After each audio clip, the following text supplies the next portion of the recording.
एका प्रसंगी त्याला घर सोडावं लागतं. तो आणि त्याचा मुलगा सबवे स्टेशनच्या बाथरूममध्ये झोपतात. क्रिस दरवाजा धरून ठेवतो आणि त्याचा मुलगा त्याच्या मांडीवर झोपलेला असतो. क्रिसच्या डोळ्यात अश्रू असतात. हे दृश्य इतकं भावनिक आहे की एक वडील आपल्या कुटुंबासाठी, आपल्या मुलासाठी काय काय सहन करू शकतो याचं ते जिवंत उदाहरण आहे. क्रिस गार्डनर एक सेल्समन असतो. तो हाडांची घनता मोजणाऱ्या मशीनचं मार्केटिंग करतो. ही मशीन खूप महाग असते. हॉस्पिटल ते घेण्यास तयार नसतात, त्यामुळे त्याचा व्यवसाय चालत नाही. क्रिसची परिस्थिती खूप बिकट असते. 2 वेळेचे जेवण मिळवण्यासाठी सुद्धा त्याच्याकडे पैसे नसतात. त्याला घर चालवणं खूप कठीण जातं. त्याची पत्नी रोज भांडते आणि एके दिवशी ती सुद्धा त्याला सोडून जाते. क्रिसला एक छोटा मुलगा असतो, क्रिस्टोफर, जो त्याच्यासोबत राहत असतो. क्रिसच्या मनात मोठं काहीतरी करायचं स्वप्न असतं. एका बापासाठी सर्वात मोठी गोष्ट म्हणजे आपल्या मुलापासून त्या दुःखद क्षणांचं सावट लपवणं, कारण त्याचं बालपण त्याचं स्वप्न असावं, संघर्ष नव्हे.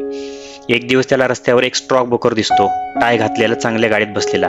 क्रिसला वाटतं, हे मी का नाही करू शकत, हे मी करू शकतो. स्टॉक मार्केट शिकण्यासाठी क्रिस खूप उत्सुक असतो, पण त्याच्याकडे इतके पैसे नसतात की तो कोणाकडून मार्गदर्शन घेऊ शकेल. एका जाहिरातीतून त्याला समजतं की Dean Victor company stock broker इंटर्नशिपसाठी अर्ज मागवले आहेत. तो दररोज मुलाखतीसाठी जातो. क्रिस आपल्या व्यवसायासोबतच पार्ट टाइम कामही करत असतो, निदान रोजच्या गरजांसाठी काही पैसे मिळवावेत म्हणून. पण त्याच्याकडे एवढाही वेळ नसतो की तो पार्ट टाइम काम करून इंटरव्ह्यू व्यवस्थित देईल. एकदा तर त्याला पेंटने भरलेल्या कपड्यांमध्येच इंटरव्ह्यू द्यायला लागतो, कारण त्याच्याकडे कपडे बदलण्याचा वेळ नव्हता. तरी तो प्रामाणिकपणे उत्तर देतो. त्याला डीन विक्टर कंपनीमध्ये स्टॉक ब्रोकरसाठी इंटर्नशिप मिळते. पण इंटर्नशिप मिळून सुद्धा क्रिस खुश नसतो. ही इंटर्नशिप सुद्धा बिनपगारी असते, म्हणजेच त्यात कोणालाही पगार मिळणार नसतो. आणि दुसरी गोष्ट म्हणजे या इंटर्नशिपमधून फक्त काहीच उमेदवार निवडले जाणार असतात. इथून पुढचा काळ क्रिससाठी खूप कठीण असतो. ही ट्रेनिंग बिनपगारी असते आणि त्याच्याकडे पैसे नसतात. आता त्याचं आयुष्य अधिकच आव्हानात्मक होतं. तो दिवसभर ट्रेनिंग करतो, संध्याकाळी मुलाला सोबत वेळ घालवतो आणि रात्री अभ्यास करतो.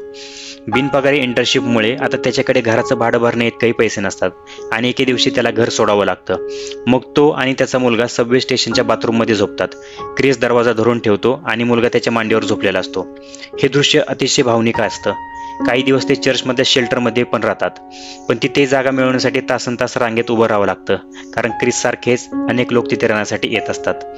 तरी क्रिस दररोज टाय घालून ऑफिसला जातो. कुणालाही जाणवत नाही की तो कुठे झोपतो, काय खातो, कसा जगतो. एकदा एक क्लायंट त्याला NBA गेमला घेऊन जातो. क्रिस आपला मुलगाही सोबत घेऊन जातो.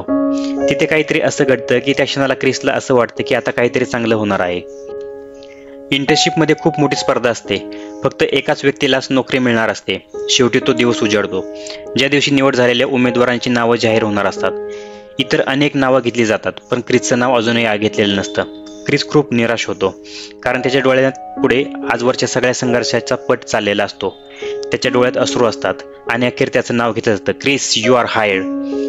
तो काहीही बोलत नाही, फक्त डोळ्यात पाणी घेऊन रूमच्या बाहेर जातो आणि रडतो.